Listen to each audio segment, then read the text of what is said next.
Welcome to CEN, your collective entertainment network.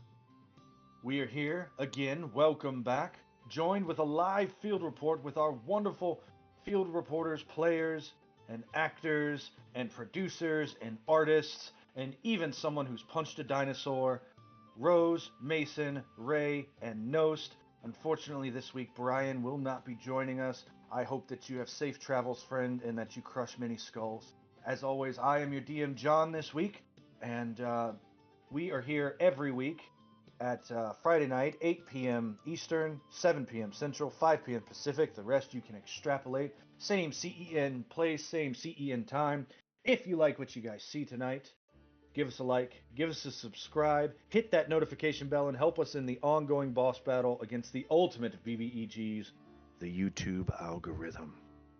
With that wonderful recap, let me be the first to say welcome to 2025, and let's begin our new Odyssey of the Dragonlords.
So, this week, our camera pans through the bustling streets outside the great arena of Mitros. Echoes of cheers from the recent fight still ring through the city, and the glow of lanterns cast long shadows in the dim alleyways. In one such alley, two bookies huddle under a flickering lamp. One, a wiry man with a twitching eye, whispers to his hulking companion, "I told you this fight was supposed to be over in 3 minutes. The Eurasians were a sure bet, but now the Lion of Astoria and her pet Boulder have ruined everything." Cracks his knuckles. "The priestess ain't gonna like this. No proper tides, no mercy. You know how she is. You don't want to join her revelry." The first one glances around and lowers his voice. "Then we do what we have to. Take him out before the next match. No Lion, no Boulder, no problem. The Eurasians step in and we don't lose our necks. I've got this bottle." Suddenly, a faint metallic clink echoes from above. The bookies freeze, looking up towards the rooftop.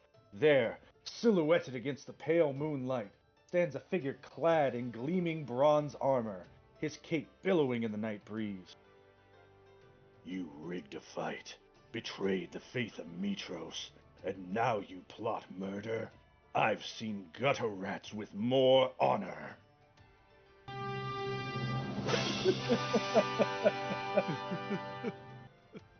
The bookies draw their daggers and their eyes dart wildly. Who the hell? Mitros man leaps down into the shadows, his voice cutting through the air like a blade. "I am the shadow that protects this city. I am the Bronze Sentinel, the last of the Myrmidons. I am Mitros man." With a flourish, he throws a smoke bomb on the ground. The alley fills with thick swirling mist. The bookies cough and stagger, only to find themselves bound and hanging upside down from a nearby post when the smoke clears.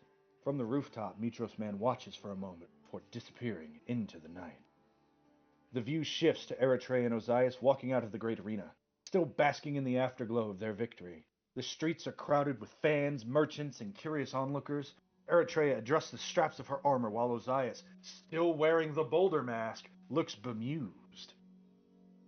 I told you the left flank would crumble first. That Cyclops, all muscle, no brains. Ozias, he takes the mask off. You also told me we wouldn't have to deal with a manticore and 2 basilisks. Your idea of a quick match leaves something to be desired. As they laugh, a young woman carrying a scroll and ink quickly approaches, her short black hair shining in the night light, flanked by a half-elf scribe with a parchment ready to jot down the notes. Eritrea! Ozias! A moment for the news callers? The city is buzzing about the new power couple on the block, the Lion and the Boulder. Tell us, how does it feel to dominate both the arena and the hearts of Mitros' citizens? Eritrea busts out laughing while Ozias runs a hand nervously through his hair, hiding in his embarrassment. Power couple? That's rich. Look, we're just here to fight and win, not inspire romance novels or fanfics. What she said. The only thing coupling here is strategy and brute force.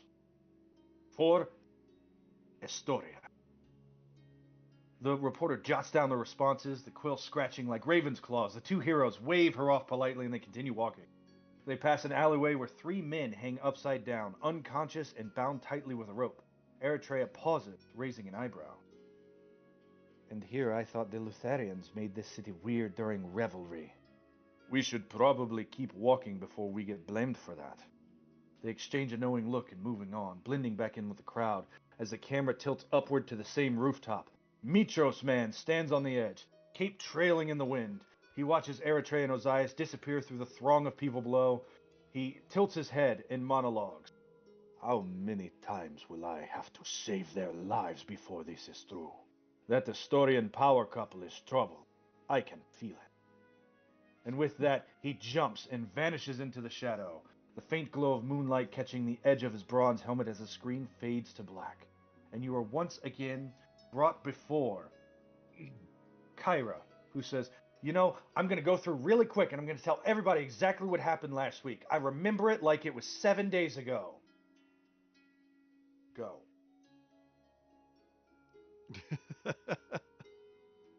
Line.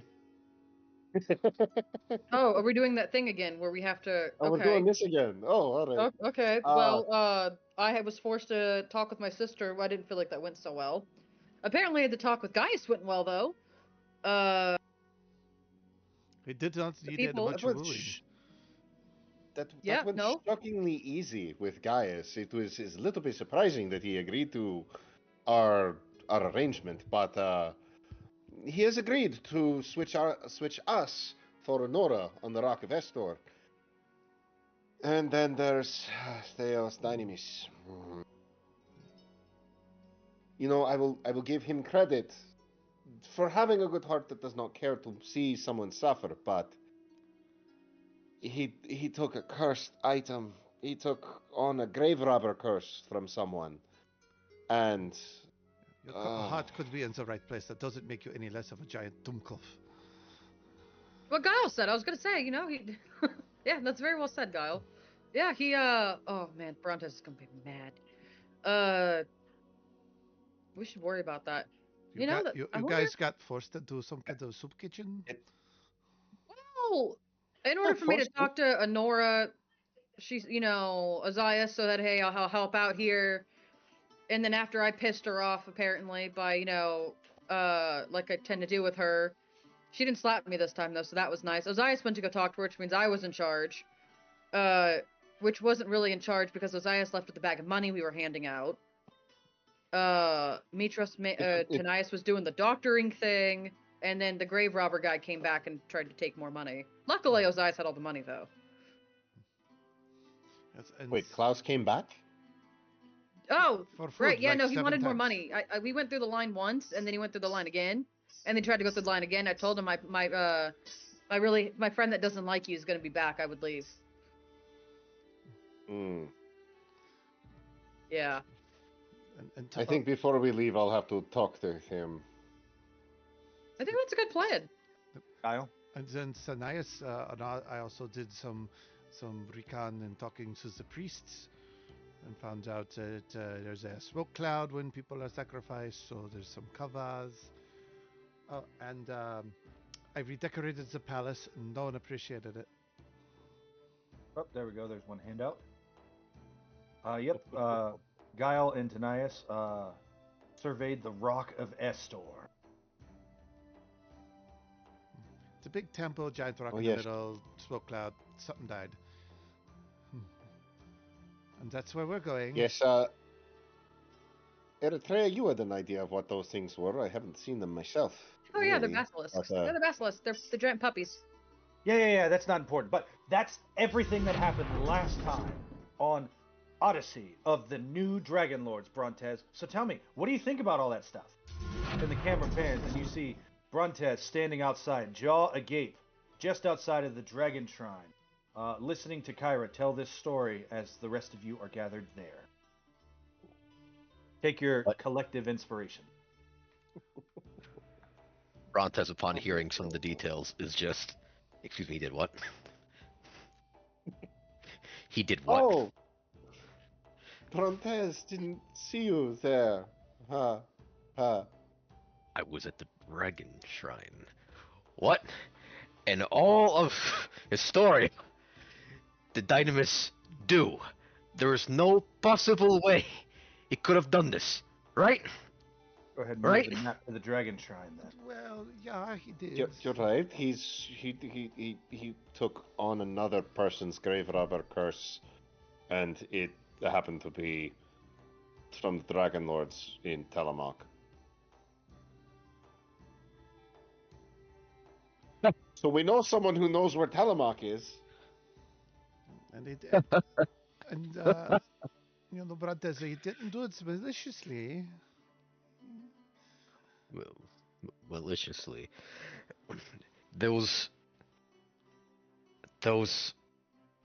were my friends. You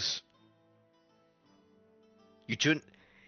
If he stole from them, and you took on the debt response. He should have been starving, dying, wasting out into the streets. What he just did, and he took the debt from him.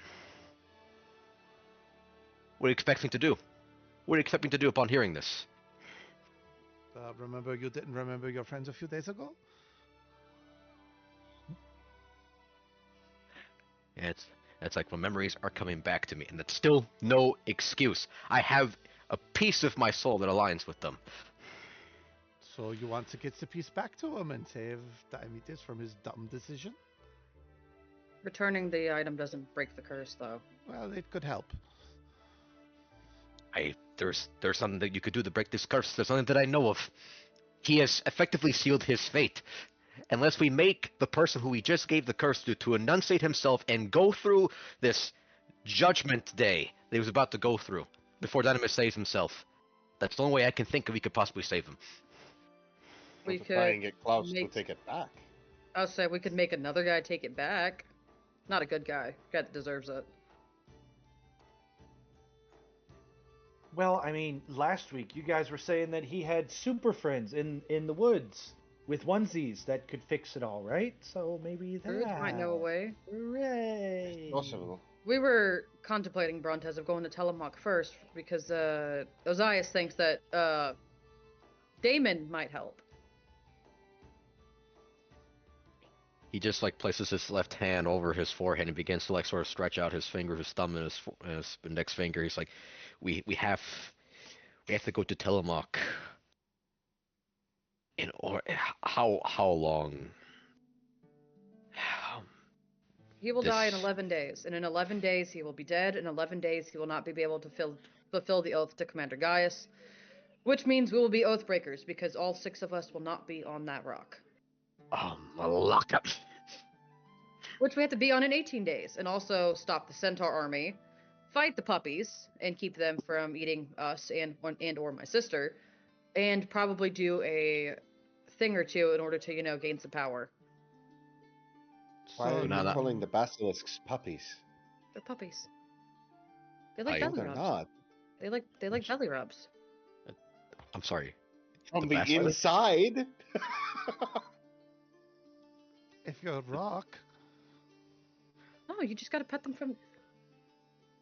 I have never heard such words in my entirety of my life,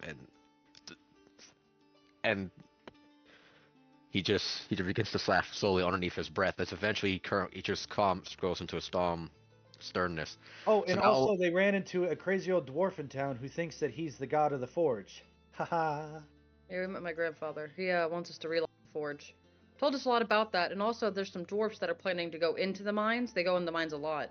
Not a whole lot left, but if we get information from them, they might have more information about what the mines layout is like and whatnot. okay, there's more things to do on the list then. I took notes, and I mean I posted it in the note channel out of character, but I have notes. I was kind of taking them while Ozias was doing the talking. Okay. So 3 great labors and like 2.5 mini missions. It'll be fine. Puppies are near. The puppies are nearby. The centaurs are kind of on the way. I think what we can, if we can possibly make our way to the old woods, check John. with Hi, them Logan. first. Because Talamak is in an area that is not commonly scouted for us. And I think it would be better to go at least with the devils that we know first. Yeah. So Tillamook, it lies along what they colloquially call the path of the dead. And Ooh. the only people who go up there are people with terminal illnesses, and they're never seen again. Surprise! It's fun. Hey, Ozias, didn't we have a meeting with Nora later? At dinner, at supper, yes. After supper? Okay, it's not supper time, right? I want to make sure that she's not gonna be really mad at us already. She was already mad last. No, we're just expected at dinner. Okay, We're cool. literally right behind the palace. Okay, I'm really bad with this time telling thing. I only sleep for 4 hours. This is. I want to make sure. On Usually, top of You're not used to that, it yet? Brontes, no. Usually, Ozias and I, once we wake up, we just kind of get going for the day. This guy, he looks at you. Hello. I noticed that you were nodding off while you were reading a scroll the other day. I am the humble shrine keeper, Aesop. Are you loitering for a reason? Oh, yeah! Yeah, we have a thing here! And I push Ozias forward. He has questions. It's hi you. Aesop. He's with me, it's okay. It's okay, I know. Let me go ahead and read the flavor text once again. This shrine sits at the end of a quiet street that runs into the wall of the gorge. It is a large stone building with a copper dome. The pediment above the door bears a marble engraving of the legendary dragon Baumatraya. Inside the building, there is a strong smell of incense. You can hear the muttering of prayers as the priests of the shrine carry out their daily duties. Someone roll me a d20 and tell me if you get a 17 or higher. I got it. Nope, nobody got it.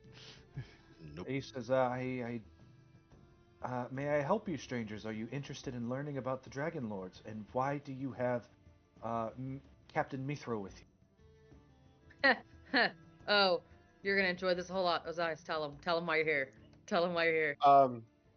It's good to see you again, Aesop. Brandy says hi. But well, the Oracle Versi. Well, these are the heroes of Versi's prophecies. This is Eritrea, the line of Historia. He walks Called up to you and he the says, demigod. I am Aesop. It's very nice to meet you. Nice to meet you. Demigod, you say? Are you? Yes. And he sort of fingers through your hair, and he looks towards the palace and back at you. No, yes. Oh, I'm so sorry.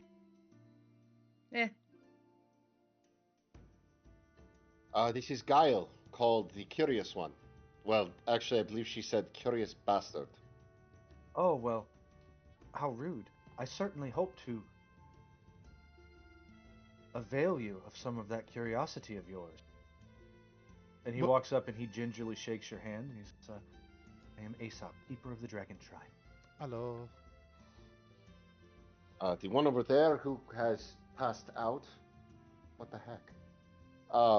The one over I wonder. there passed out on the floor, ground, is Dynamis, the Is timeless there a one. sign outside that says to go to sleep here? There are no beds except mine. He's And I I he's don't had a know you long well day. enough to invite you into that yet.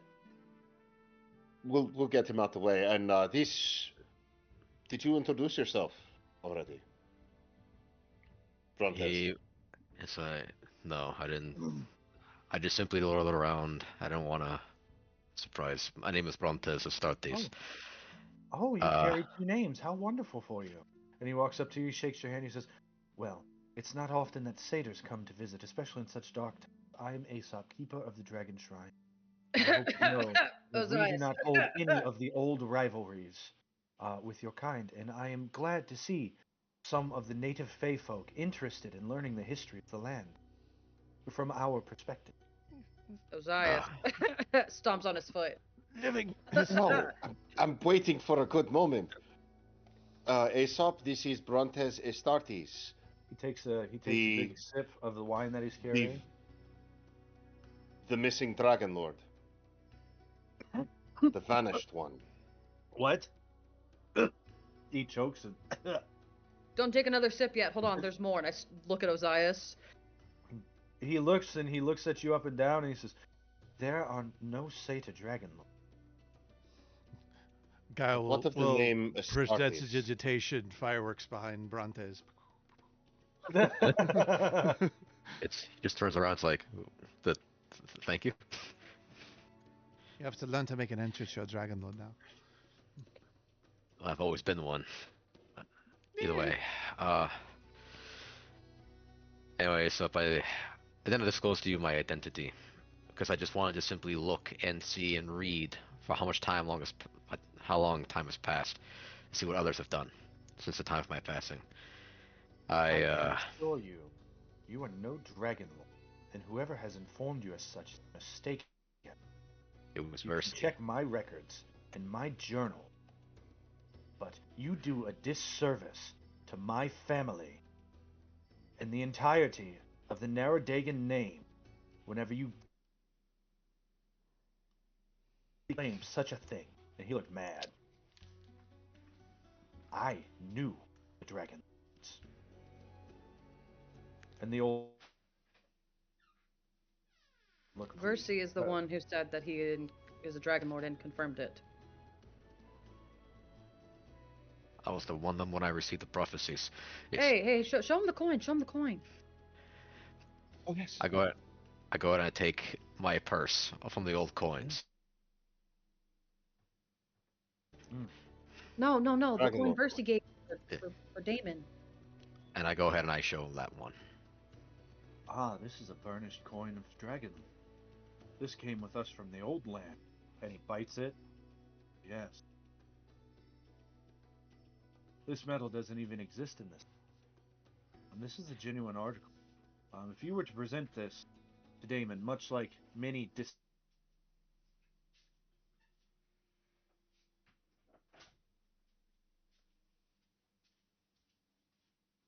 once, one of these were given to each of the descendants of the dragon, and is regularly returned upon the birth of a new member of the family. This coin's been with me since the very beginning. Hmm. You said you were with the Dragon Lord since the beginning, and